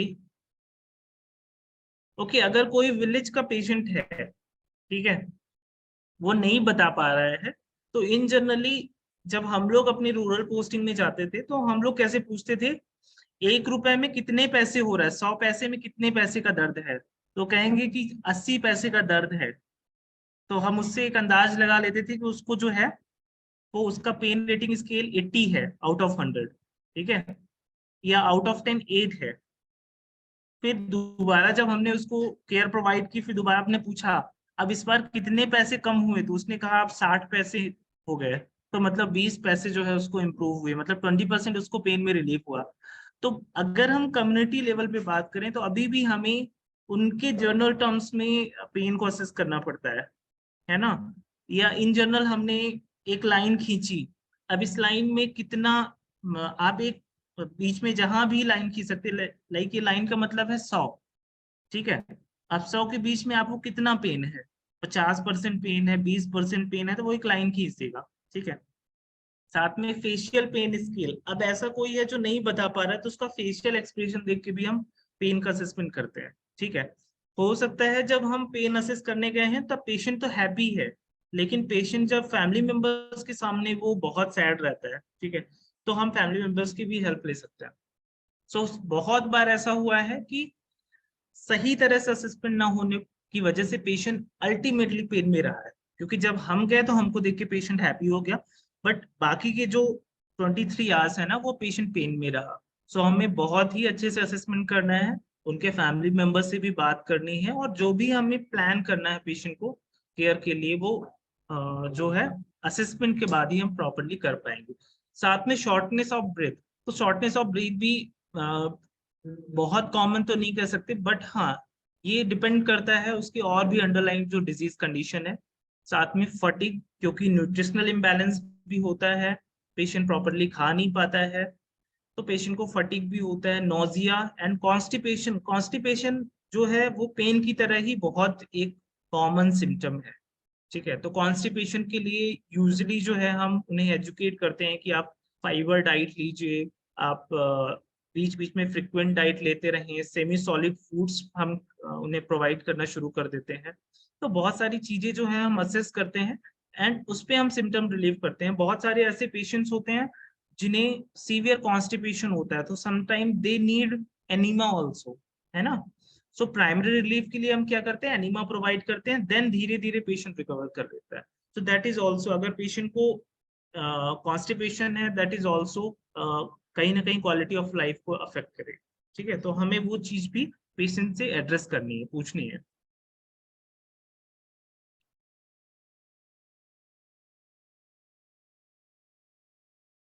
then psychological aspect of care. तो साइकोलॉजिकल एस्पेक्ट में जैसे हमने बोला था कि बहुत सारे साइकोलॉजिकल इश्यूज नॉट ओनली सिर्फ पेशेंट फील करेगा बट पेशेंट के फैमिली मेंबर्स भी फील करेंगे। वो किसी भी चीज को लेके स्ट्रेस हो सकते हैं। अब वो क्या क्या चीज हो सकती है, जैसे फाइनेंशियल बर्डन, पेशेंट का डिजीज क्योर नहीं हो पा रहा है और अल्टीमेटली जो है पेशेंट पे कॉस्ट ऑफ ट्रीटमेंट बढ़ता जा रहा है, तो एक वो बर्डन होगा। दूसरा ये है कि पेशेंट खुद स्ट्रेस में रहेगा कि वो ठीक नहीं हो पा रहा है, वो अपनी फैमिली के ऊपर बर्डन हो रहा है, ठीक है। तीसरा ये होगा कि उसे अपने फैमिली के रेयरिंग केयरिंग का इशू होगा कि मेरे जाने के बाद मेरी फैमिली को कौन सपोर्ट करेगा। सो हमें क्या करना है, हमें ब्रिज का काम करना है, यहाँ पे भी हमें सारी प्रॉब्लम को एड्रेस करना है, असेस करना है। देन हम क्या कर सकते हैं, हम कुछ NGOs की हेल्प ले सकते हैं, those who are providing some financial assistant. उनके चिल्ड्रंस के लिए अगर कुछ स्कूल्स के लिए कुछ बुक्स वगैरह प्रोवाइड कर सकते हैं या फिर ग्रोसरी प्रोवाइड कर सकते हैं। तो ऐसे बहुत सारे फैमिली मेंबर्स हैं जिन्हें इस तरह की नीड होती है। साथ में अगर उन्हें किसी भी तरह का कंसल्टेशन चाहिए होता है, लाइक वो बहुत ही ज्यादा सीवियर कंडीशन में स्ट्रेस्ड है, सो अगर किसी भी तरह का कंसल्टेशन चाहिए तो हम थ्रू टेली कंसल्टेशन या फिर थ्रू रेफरल्स हम उन्हें भेज सकते हैं पर्टिकुलर हॉस्पिटल में, या हम अप्रोच कर सकते हैं उनको। और साथ में अगर किसी डिजीज से सफर कर रहे हैं जिसकी वजह से साइकोलॉजिकल डिस्ट्रेस हो रहा है या फिर कोई भी ऐसी कंडीशन है जो मैनेजेबल है, तो हमें वहां पे एक मीडिएटर का काम करना है, एक ब्रिज बन के उनकी हेल्प करनी है। तो उनके सारे जो साइकोलॉजिकल इश्यूज है उनको एड्रेस करना है, क्या क्या सोल्यूशन हो सकते हैं उस पर हमें काम करना है। Then next social aspect of care. तो सोशल एस्पेक्ट में क्या होता है, यूजुअली जहाँ पे भी पेशेंट इस तरह की डिजीज से सफर कर रहा होता है तो ज्यादातर लोग पेशेंट के सपोर्ट में होते हैं कि हाँ पेशेंट जो है बहुत ही बीमार है, लेकिन ये कहने से उसे सपोर्ट नहीं मिलता है। पेशेंट को चाहिए थोड़ा सा सपोर्ट की, किसी भी तरह से उसे स्टिग्माइज नहीं किया जा सके, उसे ये ना कहे नहीं वो किसी काम का नहीं रह गया, या है ना, या वो उसे जो है निग्लेक्ट किया जाए, ठीक है, या उसकी फैमिली वालों को निग्लेक्ट किया जाए। बहुत सारे ऐसे केसेस में देखा जाता है फॉर द पेशेंट जो HIV या एड्स से सफर कर रहे हैं, that patient also needs palliative care. और ऐसे पेशेंट को स्टिग्मा किया जाता है, उसके घर नहीं जाना या उसको अपने यहाँ नहीं बुलाना है क्योंकि that patient is having HIV और उसकी फैमिली में HIV है, ठीक है, तो हम छूने से भी हमको हो सकता है। तो इस तरह का स्टिग्मा जो है वो पेशेंट को या पेशेंट की फैमिली को बहुत स्ट्रेस करता है। लॉन्ग विथ क्योंकि पेशेंट के ऊपर अल्टीमेटली बर्डन होता है, एक्सेस टू केयर नहीं कर पाता अगर पेशेंट की फैमिली मेंबर जो हेड ऑफ फैमिली है वही अफेक्टेड है एंड उनके चिल्ड्रंस छोटे हैं। तो हमें क्या करना है, किसी तरह से उन्हें उनके ट्रांसपोर्टेशन के लिए, उनकी मेडिकेशन के लिए, या अगर किसी भी तरह का फाइनेंशियल बैरियर है तो उसे एड्रेस करना है। एंड हमें जो NGOs हैं या जो भी इस तरह के एसोसिएशन काम कर रहे हैं उनकी हेल्प करके, उनके सपोर्ट से हमें सोशल एस्पेक्ट का भी ध्यान रखना है।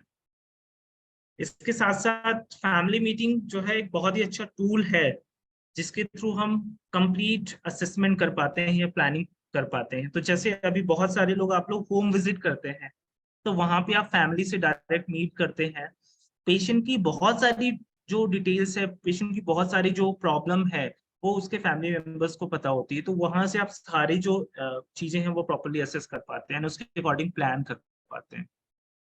इसके साथ साथ जो हमारे कम्युनिटी वॉलंटियर्स होते हैं, कम्युनिटी सर्विस प्रोवाइडर्स होते हैं, उनके हेल्प से हम उन्हें पर्टिकुलर जो नियर बाई सेंटर से वहाँ रेफरल कर सकते हैं अगर पेशेंट को इस तरह की नीड होती है। तो spiritual and religious aspect of care.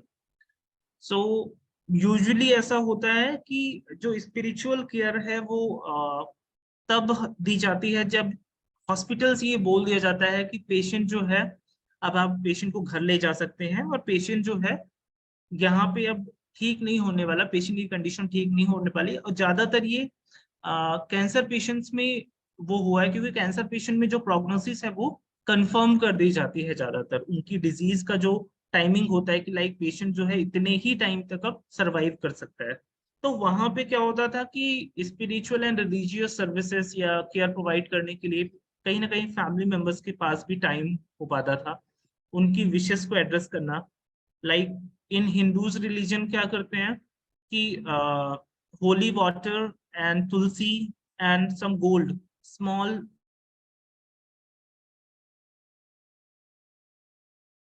हो रही होती है, तो उसे वो एक वो मानते हैं कि दैट इज मोस्ट मतलब उनके लिए बहुत अच्छा वो है कि लास्ट मूवमेंट में उन्हें वो चीज अचीव हो पाई, है ना। तो वो एक पेशेंट की विश होती है।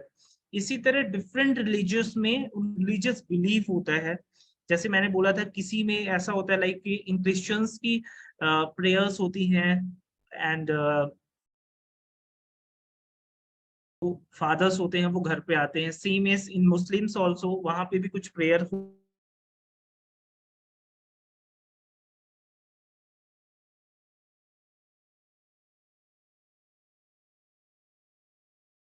स्पिरिचुअल और religious aspect of care provide करते हैं। और हम क्या करें, हमें क्या करना, हमें एक ब्रिज का काम करना है, हमें अप्रोच करना है जिससे हमारे पेशेंट की जो स्पिरिचुअल नीड है वो एड्रेस हो पाए।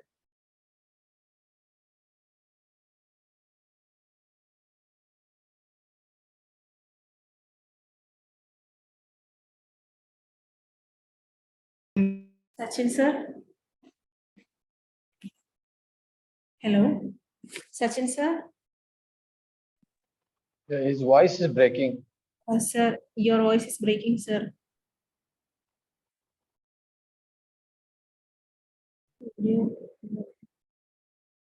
Sir, your voice are breaking then. Yes, sir. Okay, I think there is some network proper चल नहीं पा रहा है। तो Hello.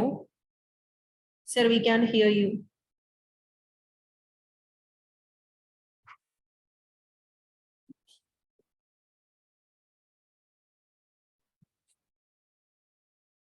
Hello, Sir, we can't hear you. Your okay voice is okay breaking. Yes, yes. Okay, You are audible I now. Think there is some network issue. So अभी हमने बात की थी spiritual, then come to the cultural aspect, क्योंकि India में different culture of people है। सो हमें क्या करना है, उनके वैल्यू, उनके बिलीफ, ट्रेडिशन को ध्यान में रखते हुए या फैमिली केयर गिवर्स का क्या रोल है उनकी डिसीजन मेकिंग में हेल्प करना है। जैसे मैंने बताया था कि सबके रिचुअल्स अलग होते हैं, हिंदूज के रिचुअल अलग होंगे, मुस्लिम्स के रिचुअल्स अलग होंगे, तो हमें उनके रिचुअल्स के बारे में भी नॉलेज होना चाहिए एंड उसके अकॉर्डिंग ही उन्हें हमें ऑफर करना है कि आप क्या क्या चीजें और उनके डिसीजन मेकिंग में हेल्प करना है। लाइक अभी बहुत सारे हॉस्पिटल्स ने क्या किया है कि at the end of stage of life अगर आप उन्हें रिक्वेस्ट करेंगे तो they will give you some time कि आप पेशेंट के पास जाके कोई प्रेयर प्ले कर सकते हैं एंड अगर कुछ होली बुक है वो आप पेशेंट के नियर बाई रख सकते हैं। सो हमें क्या करना है as a health care professionals, उनकी इस नीड को भी एड्रेस करना है, उनकी कल्चरल प्रेफरेंस को भी एड्रेस करना है। हमें अगर पेशेंट नियर टू डेथ है या पेशेंट की डेथ हो गई है, उस कंडीशन में किस तरह से बॉडी को रैप करना है, क्या उनका प्रेफरेंस है, वो सारी चीजें हमें एड्रेस करना है, वो पूछना है। इन केस अगर कोई ऐसा भी है जो एंड ऑफ लाइफ केयर में काम कर रहा है या केयर ऑफ डेड पेशेंट में काम कर रहा है, तो वो एस्पेक्ट भी हमें ध्यान में रखना है। और भी बहुत सारी चीजें हैं। समटाइम हमारे पास एक कम्युनिकेशन बैरियर हो जाता है, समटाइम उनकी लैंग्वेज हम अंडरस्टैंड नहीं कर पाते हैं। सो हमें क्या करना है, जो नियर बाई ट्रांसलेटर हैं या फिर जो नियर बाई पर्सन जो उस लैंग्वेज को ट्रांसलेट कर सके, तो हमें उनकी जो प्रॉब्लम्स है उसको आइडेंटिफाई करना है। सो बहुत ही ये सेंसिटिव एरिया होता है जिसे हमें असेस करके एंड उनका जो केयर है वो प्लान करना पड़ता है। सो हमें कल्चरल एस्पेक्ट को भी ध्यान रखना पड़ता है, that is also a part of palliative care. Then care of imminently dying में, इमिनेंटली डाइंग है तो हम, जैसा हमने पहले डिस्कस किया था कि हमें as soon as possible hospice care access करना है। साथ में हमें ये इंश्योर करना है कि पेशेंट जो है एडिक्वेट पेन रिलीफ मैनेज हो रहा है एंड किसी भी तरह का prolongation of dying, futile treatment नहीं देना। लाइक पेशेंट को अगर पेशेंट की कंडीशन अच्छी नहीं है, पेशेंट को हमने लॉन्ग टाइम में वेंटिलेटर में डाल के रखा है या किसी सपोर्टिव मशीन में डाल के रखा है, लेकिन patient is near to death, तो इस तरह की चीजें हमें पेशेंट को एक्सप्लेन करनी है और हमें प्रमोट नहीं करना है। साथ ही हमें spiritual and cultural need address करना है। Sign and symptom of impending death are recognised. So बहुत सारे ऐसे केस होते हैं जिनमें as a health care professionals हमें भी नहीं पता होता है कि patient is near to death, but we as a health care professionals हमें पता होना चाहिए कि what are the sign of death. Patient जो है किस तरह के साइन देगा अगर पेशेंट नियर टू डेथ होगा। उसकी हार्ट बीट जो है वो बहुत ही स्लो हो जाएगी, पेशेंट एक अलग ही साउंड प्रोड्यूस करने लगेगा, ऐसा लगेगा कि समथिंग इज दैट कुछ गले में उसके फंसा हुआ है, उसके मुंह से जो है एक जो सलाइवा है वो आने लगेगा, उसकी बॉडी जो है वो बहुत कूल हो जाएंगी, ठीक है, पेशेंट की बॉडी रिजिड हो जाएगी, ठीक है। सो दीज आर पेशेंट जो है वो सडनली जो है फूड नहीं ले पाएगा, उसकी पीपल्स जो है वो मोस्ट ऑफ टाइम डायलेट रहेंगी, ब्लिंकिंग जो है उसका कम हो जाएगा। तो दीज आर द कॉमन जो sign and symptom of death, तो वो हमें पता होने चाहिए और हमें कम्युनिकेट करना है।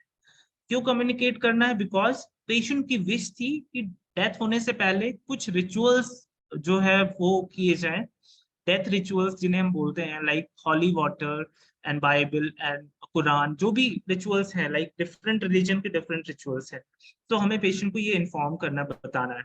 इसके साथ ही क्रिटिकल डिसीजन लेने में भी हेल्प करनी है, पॉसिबल बर्डन अगर है तो उसको रिलीव करना है किस तरह से। अगर अर्निंग मेंबर नहीं है, फाइनेंशियल इश्यूज हैं, तो हमें लोकल एनजीओ से सपोर्ट करके उन्हें एक फाइनेंशियल असिस्टेंस प्रोवाइड करना है। पोस्ट डेथ केयर या ब्रीवमेंट केयर, लाइक कि अब डेथ हो गई है लेकिन केयर के लिए कोई नहीं है, किस तरह से बॉडी को हम वो करेंगे, किस तरह से हम बॉडी को भेजेंगे पर्टिकुलर हॉस्पिस से या हेल्थ केयर फैसिलिटी से उस एरिया में जहाँ पे क्रिमेट करना है।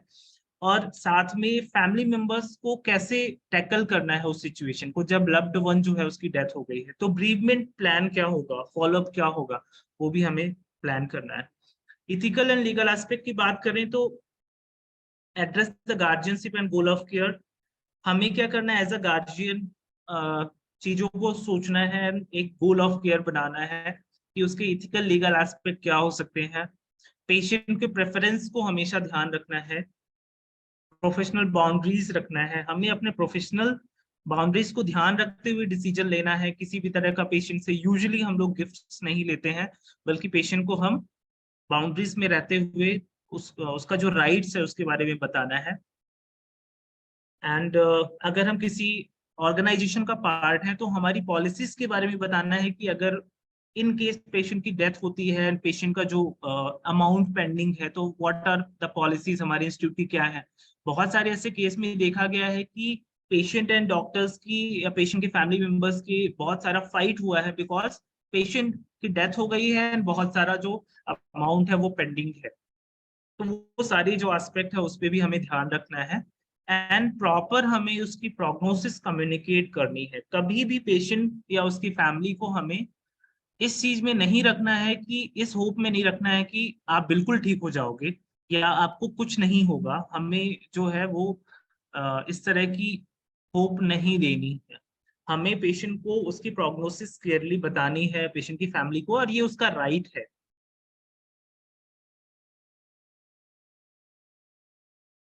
तो कौन कौन से ऐसे पेशेंट हैं जो पैलिएटिव केयर से बेनिफिटेड होंगे, हमने पहले ही डिस्कस किया था। सो हाई रिस्क पेशेंट्स हो सकते हैं, सोशली वल्नरेबल पेशेंट हो सकते हैं, exhausted family care givers, socially vulnerable जैसे हमने बात की थी HIV एड्स के पेशेंट या किसी भी तरह की लाइक लेप्रोसी के पेशेंट जिन्हें सोशली निग्लेक्ट किया जाता है। ऐसे फैमिली मेंबर्स जो एग्जॉस्ट हो चुके हैं फैमिली केयर गिवर्स पेशेंट को केयर प्रोवाइड करके, उन्हें भी पैलिएटिव केयर की नीड होती है। ऐसे पेशेंट जो कॉग्निटिव इम्पेयरमेंट जिनका हुआ है या मल्टीपल डिजीज हुई है या फ्राइलिटी मींस की एजिंग की वजह से वो बहुत ही ज्यादा जो है हेल्थ उनकी कंडीशन अच्छी नहीं है या फंक्शनल डिपेंडेंसी हुई है, फंक्शनल लॉस हुआ है, पैरालिसिस हुई है, या इस तरह की कंडीशंस हुई है। अलोंग विद पैलिएटिव केयर सिर्फ कैंसर पेशेंट को नहीं बल्कि advance lung disease, heart disease, kidney disease and liver disease, Alzheimer's, dementia, cystic fibrosis, stroke and neurological disease and motor neuron disease and multiple sclerosis, इन सारे disease में भी हम patients को पैलिएटिव केयर सर्विसेज ऑफर कर सकते हैं, जो कि अभी तक हम इन सारे पेशेंट्स के लिए एड्रेस नहीं करते। ठीक, so as a palliative care professionals हमें ये देखना है कि पेशेंट जो है पैलिएटिव केयर की नीड है कि नहीं। अगर नीड है तो what is the nearest centre, या हमें किससे कोऑर्डिनेट करना है या किससे कांटेक्ट करना है, हमें पेशेंट को वहां पे रेफर करना है for the palliative care. Then identify the members of the multidisciplinary care team. अब हम बात कर रहे हैं केयर की, लेकिन क्या एक सिंगल जो हेल्थ केयर पर्सन है वो सारी एस्पेक्ट ऑफ केयर प्रोवाइड कर सकता है? नो। अगर ट्रीटमेंट प्रिस्क्रिप्शन की बात करें, so we nurses are not eligible to prescribe any medication. अगर हम बात करें किसी भी तरह के स्पिरिचुअल सपोर्ट की, तो we health care professional we can know the every religious belief value, but we are not as much professional और skill to provide spiritual care. वो स्पिरिचुअल केयर हमारे प्रीस्ट ही दे सकते हैं, हमारे फादर ही, इमाम ही दे सकते हैं। सो हमें क्या करना है, वी नीड अ टीम। हमें एक ऐसी मल्टी डिसिप्लिनरी टीम चाहिए जिसमें सारे डिसिप्लिन के लोग हो, डॉक्टर भी हो, नर्सेस भी हो। तो कौन कौन से टीम मेंबर्स होने चाहिए हम देखेंगे।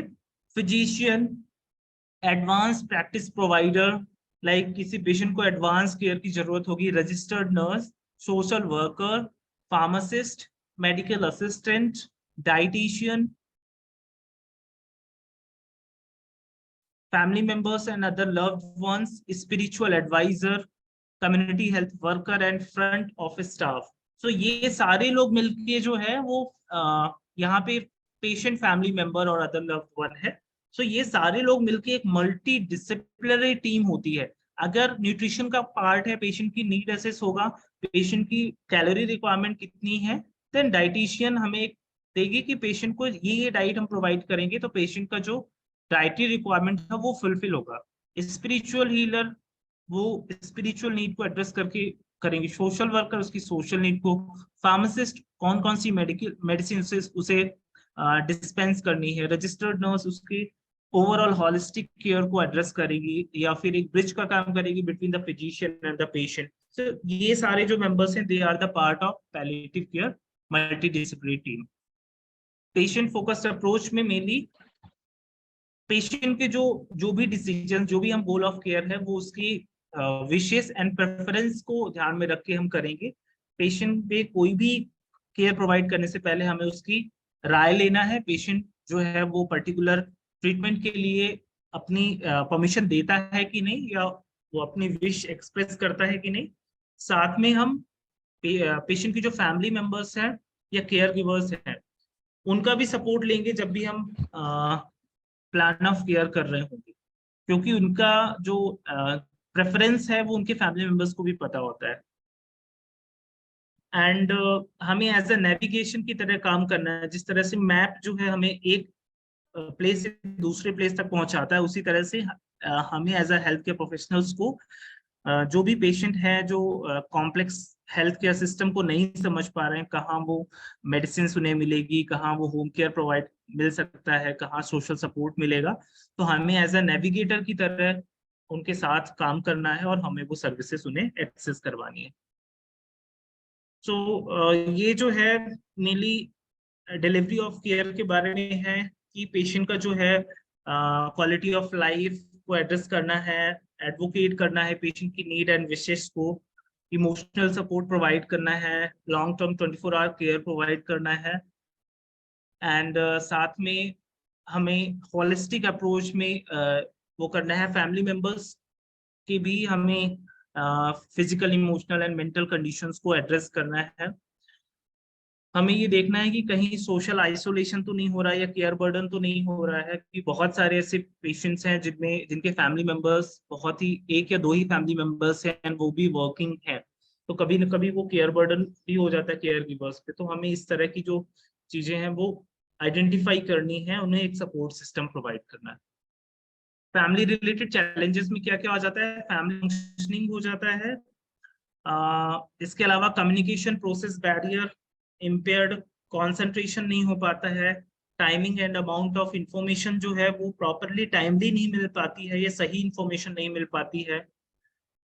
फैमिली मेंबर्स जो है हेल्थ केयर टीम को सपोर्ट नहीं करते हैं, या कभी कभी हेल्थ केयर टीम मेंबर्स भी फैमिली मेंबर्स को सपोर्ट नहीं करते हैं, या दोनों एक दूसरे को रिजेक्ट करते हैं। कल्चरल इश्यूज भी होते हैं, जो comfort level and providers comfort level, कभी कभी हम as a health care provider हम खुद ये वो करने लगते हैं कि चलो कौन जाए, एक मरीज के लिए हमें 20 किलोमीटर जाना है, ठीक है कल चले जाएंगे। सो अल्टीमेटली क्या हो रहा है, ये चैलेंज होता है ना एक फैमिली के लिए, उसके पेशेंट के लिए, वो पेन में है एंड वो उसे नीड है हमारी। सो कभी कभी हमारे कंफर्ट लेवल की वजह से भी हमारा जो है जो पेशेंट है वो अफेक्ट होता है। सो इसीलिए हमें इन सारी चीजों को रिजॉल्व करने के लिए फैमिली मीटिंग करना है। उससे क्या होगा, हम गोल जो है हमारा केयर का गोल है वो फुलफिल होगा, हम अल्टरनेटिव प्लान कर सकते हैं, साथ में डिसीजन मेकिंग में हेल्प कर सकते हैं एंड पेशेंट एंड फैमिली को कंफर्टेबल फील करवा सकते हैं, प्रॉपर उन्हें सही इंफॉर्मेशन देके डिसीजन मेकिंग में हेल्प कर सकते हैं।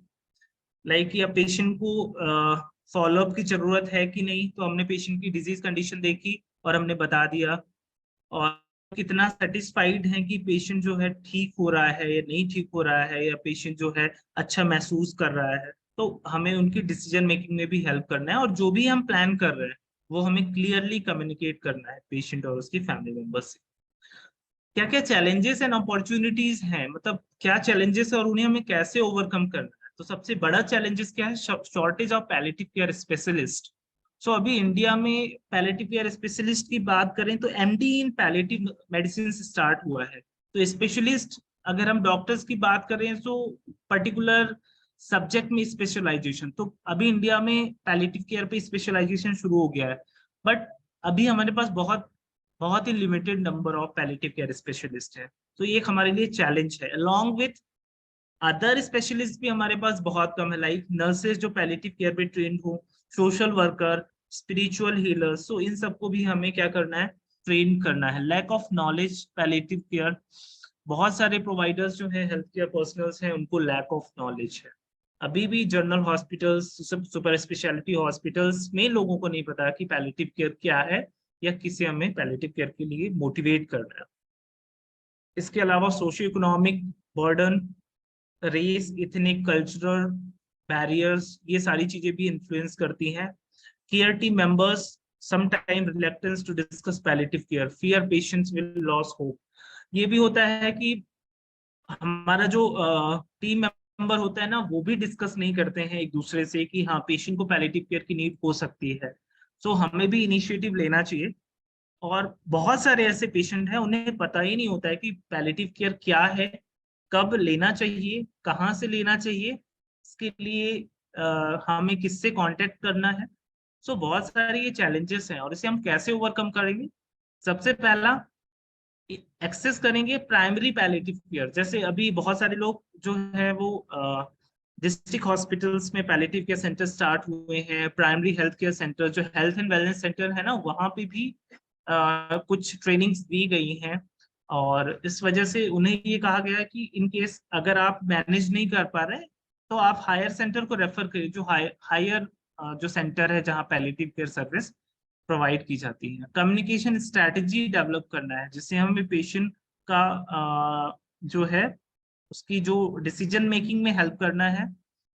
साथ ही electronic health record and hospital information system technology.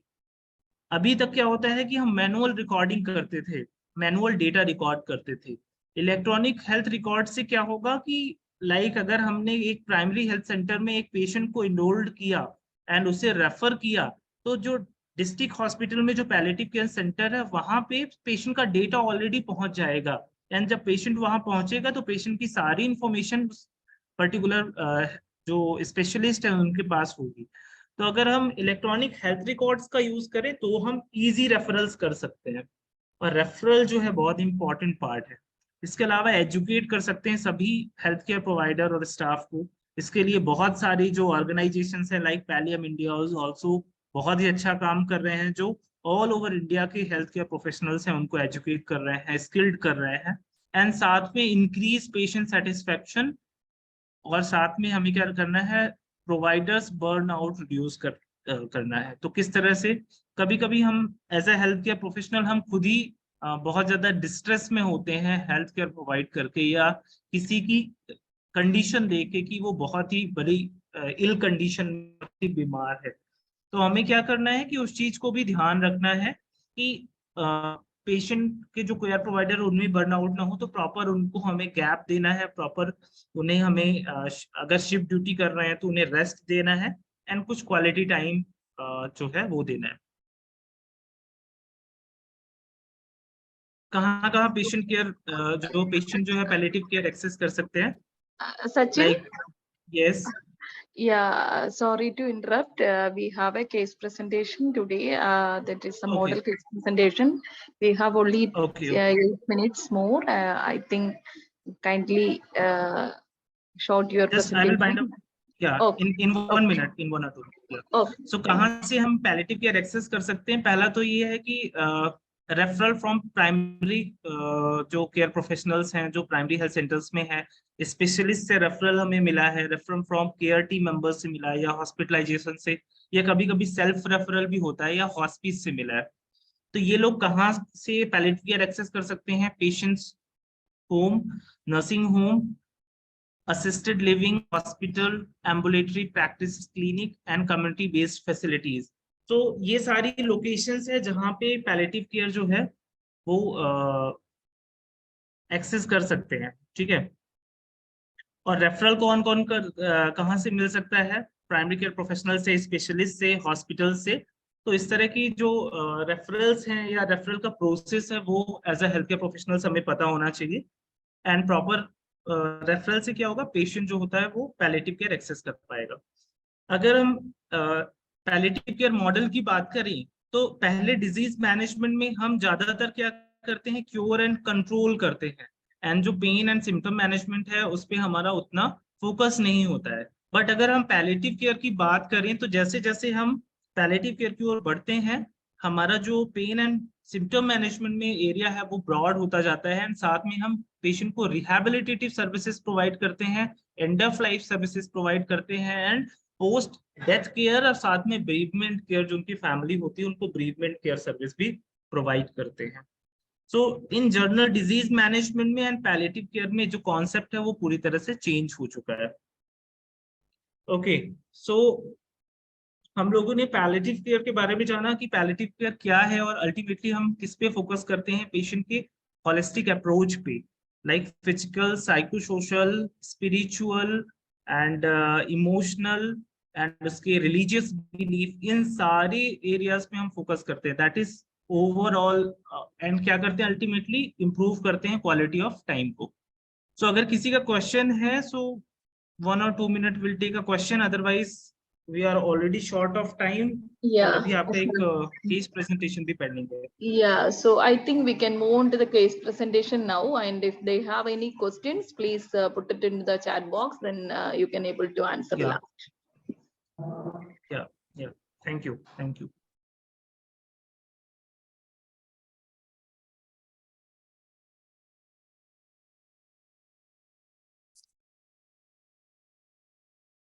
नमस्ते, आप सबका स्वागत करती हूँ। आज हमारा पेशेंट एक कॉटल पैरालिसिस पेशेंट है। उसका डायग्नोसिस ट्रॉमेटिक आरोसिस कॉटल पैरालिसिस विद स्टेज 4 दबाव अल्सर यानी pressure sore on sacral region and left gluteal region, and वो जब भी एडमिट हो गया था उसी टाइम उसको कॉन्स्टिपेशन था और दबाव अल्सर था और सेक्रल रीजन और ग्लूटियर रीजन में अल्सर था, पेन था, उसको पूरा हिप में दर्द था और यूरिनरी लीकेज भी था। केस हिस्ट्री के बारे में,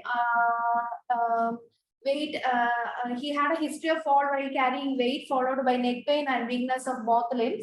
वो भारी वेट लिया, उसी टाइम वो गिर गया, वो उसको एक हॉस्पिटल लेके गया, गवर्नमेंट हॉस्पिटल में। उधर वो लोग ट्रॉमेटिक कॉटल पैरालिसिस डायग्नोसिस किया, और आफ्टर डिस्चार्ज 6 महीने के बाद में उसको दबाव अल्सर हो गया सेक्रल एंड ग्लूटियर रीजन में, और उसका पेन पूरा हिप में पेन था, उसका दबाव अल्सर में भी पेन था, और पेन के बारे में उसका pen score 5/10 intermittent burning type of pain था and bilateral and wound side 4/10 continuous pen के बारे में और पेन स्कोर के बारे में आपको सेशन होगा।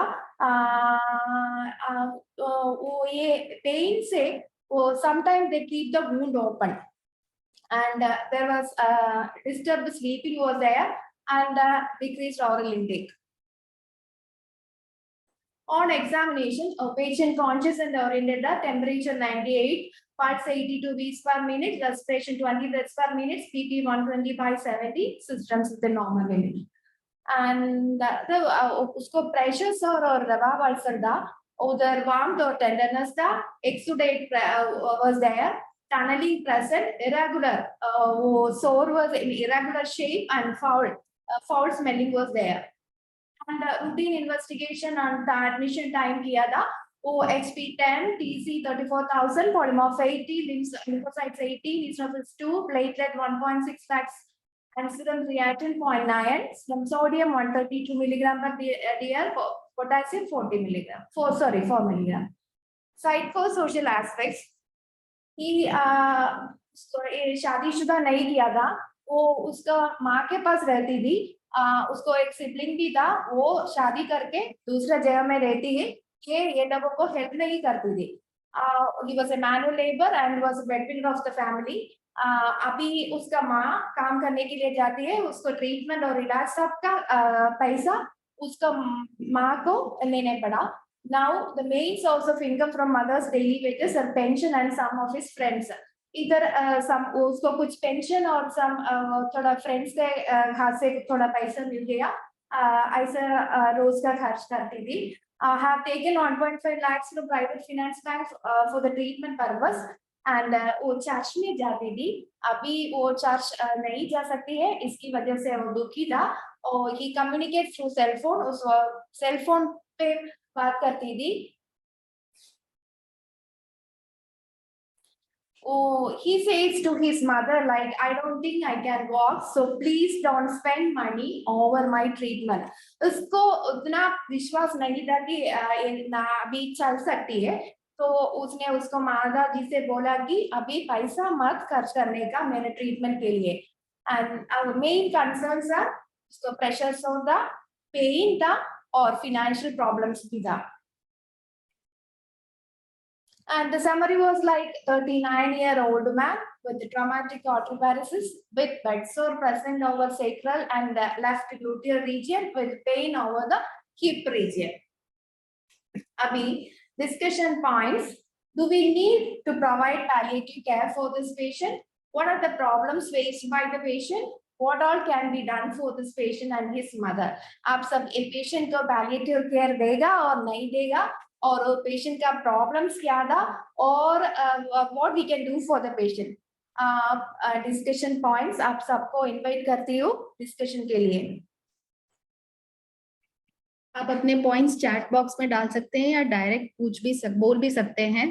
तो पहला पॉइंट ऑफ डिस्कशन रहेगा कि क्या आपको लगता है कि इस पेशेंट को पैलिएटिव केयर की जरूरत है? Yes ma'am. है तो कौन कौन से एस्पेक्ट्स में है?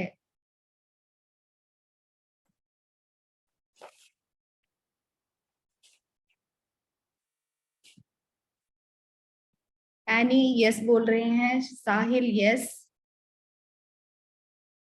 ममता यस। सो आप लोगों को सबको लगता है कि पैलिएटिव केयर की नीड है, तो हम कौन कौन से एस्पेक्ट्स को पे पैलिएटिव केयर देंगे?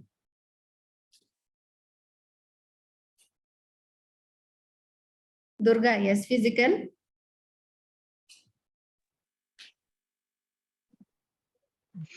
aspect, psychological aspect and social aspect also he need, and plus cultural aspect also he need a care. Yes exactly.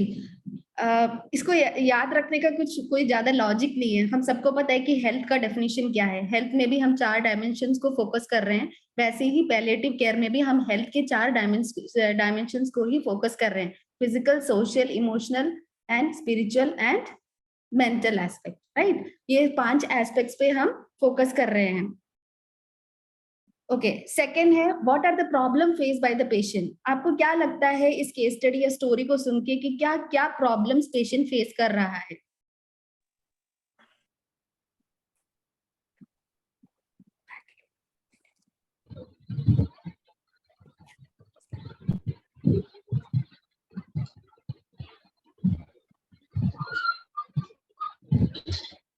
सो सुना, आपने हिस्ट्री सुना है तो अभी डिस्प्ले हो रहा है कि history of illness. Okay, bedsore, good. urinary leakage, moderate pain, Urinary constipation, Pain, pain, yes. financial, financial concern, supportive system,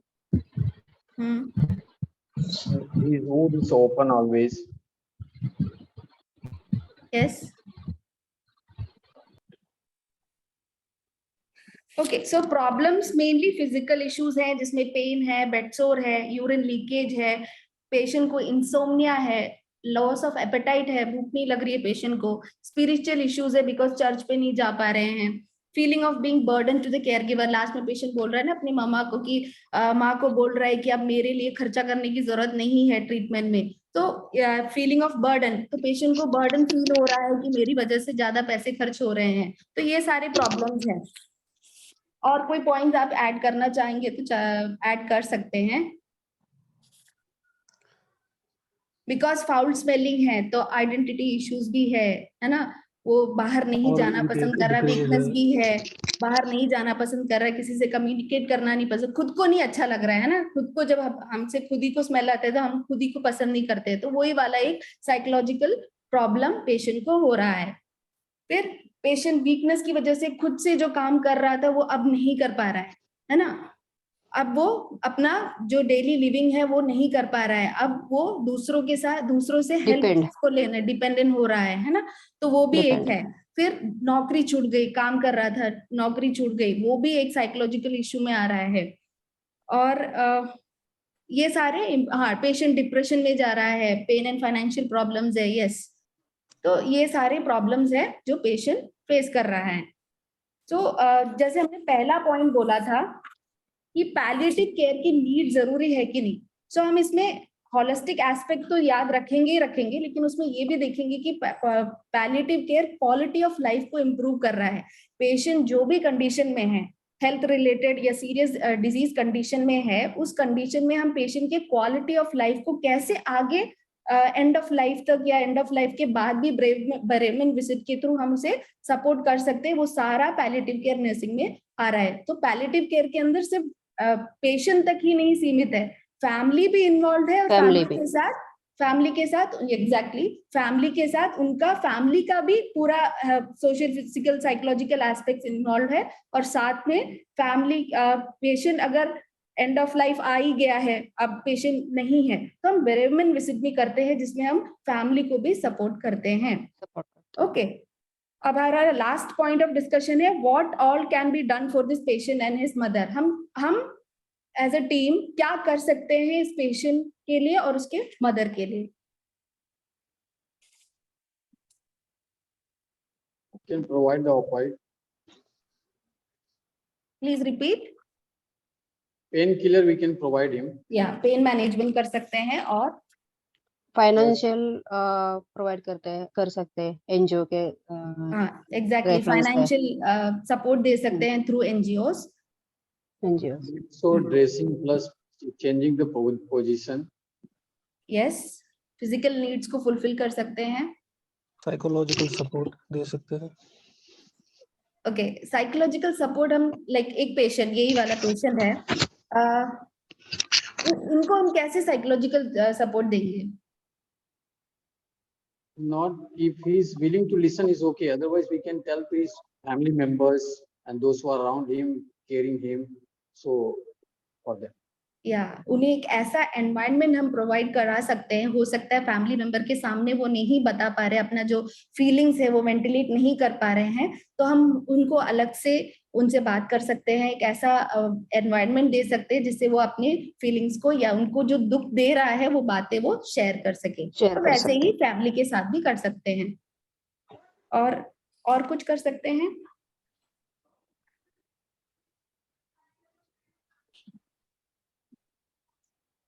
जैसे कुछ केयर गिवर्स हैं, है ना, केयर गिवर्स हैं जैसे फैमिली मेंबर्स में ही हैं जो जिनको खुद ही लगता है कि ये पेशेंट अब मेरे लिए बर्डन है। ऐसे बहुत सारे एग्जांपल्स आप लोगों ने भी देखा होगा, पेशेंट की वाइफ छोड़ के चली गई, बच्चे चले गए, कोई उनको देखभाल नहीं कर रहा है ना, ऐसा सिचुएशंस आता है। तो ऐसे सिचुएशंस में हम उनको केयर गिवर को हम बुला के एज अ टीम हम बुला के उनसे बात करके उनको क्या प्रॉब्लम क्या हो सकता है ना कि पेशेंट जब अच्छे इसमें था, उन्होंने बहुत मिसबिहेव किया हो, तो वो सब लास्ट में उनको निकलेगा। तो इसलिए हम चाहिए तो बात करके उनको थोड़ा सा मोरल सपोर्ट वगैरह दे के एम्पावर करके उनको पेशेंट के साथ भी खड़ा कर सकते हैं। नहीं तो केयर गिवर अगर वो अफोर्डेबल कर सकते हैं, बाहर से हम सपोर्ट ले सकते हैं। ऐसे बहुत सारे एजेंसीज है जो केयर गिवर्स को सेंड करते हैं, है ना, तो ऐसे भी कर सकते हैं अगर अफोर्डेबल है तो सबसे पहला हम कम्युनिटी मोबिलाइज कर सकते हैं, वोकेशनल रिहैबिलिटेशन दे सकते हैं, जैसे क्वाड्रिपेरेसिस है, वीकनेस है, लेकिन फिजियोथेरेपी वगैरह करके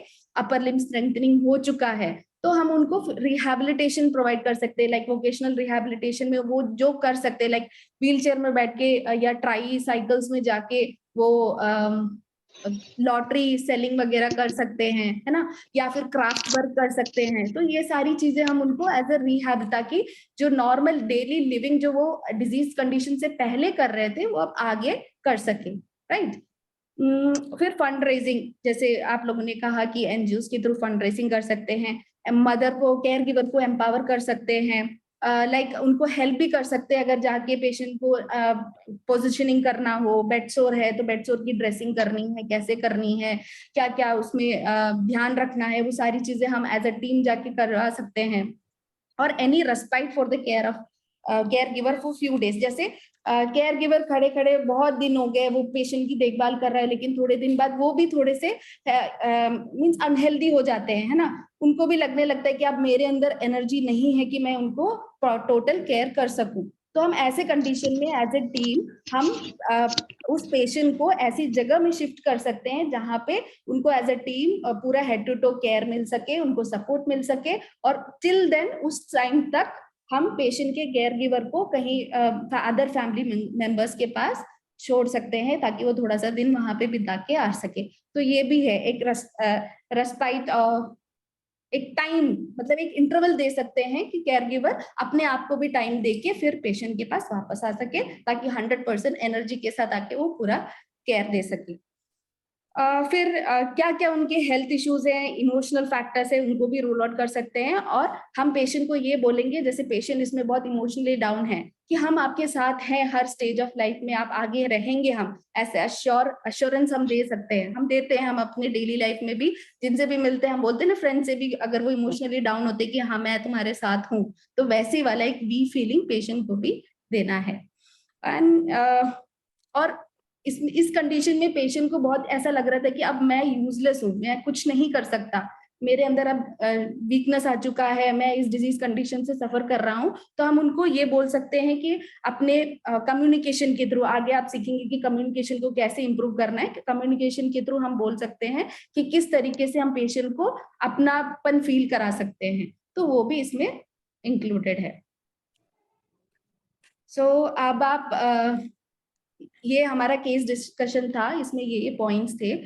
अब आपको जो भी क्वेश्चंस है जैसे सेशन से रिलेटेड, वो आप अपने चैट बॉक्स में या अनम्यूट करके आप बोल सकते हैं।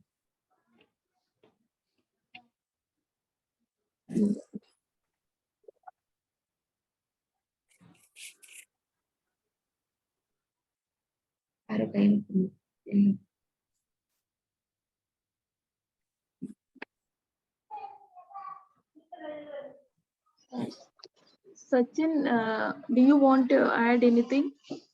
Actually, Sachin sir has left the meeting. He have another important meeting happening. Okay, fine. Okay, then we can wind up. If they have no questions, we can wind up. Sister Mini, do you want to add anything? Hello. Yeah, yes, sir. हाँ ma'am, इस ये आज जो chapter दिया है उसका book मिल सकता है? हाँ, आपसे शेयर होगा जितनी भी कैसे हम? स्लाइड्स है ये आपको Learning materials will be uploaded in the LMS platform iEco.org. You can directly log in and fetch it.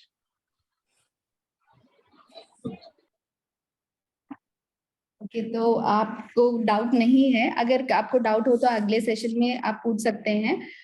अगला सेशन रहेगा थर्सडे को, तो थर्सडे को आप पूछ सकते हैं। ओके।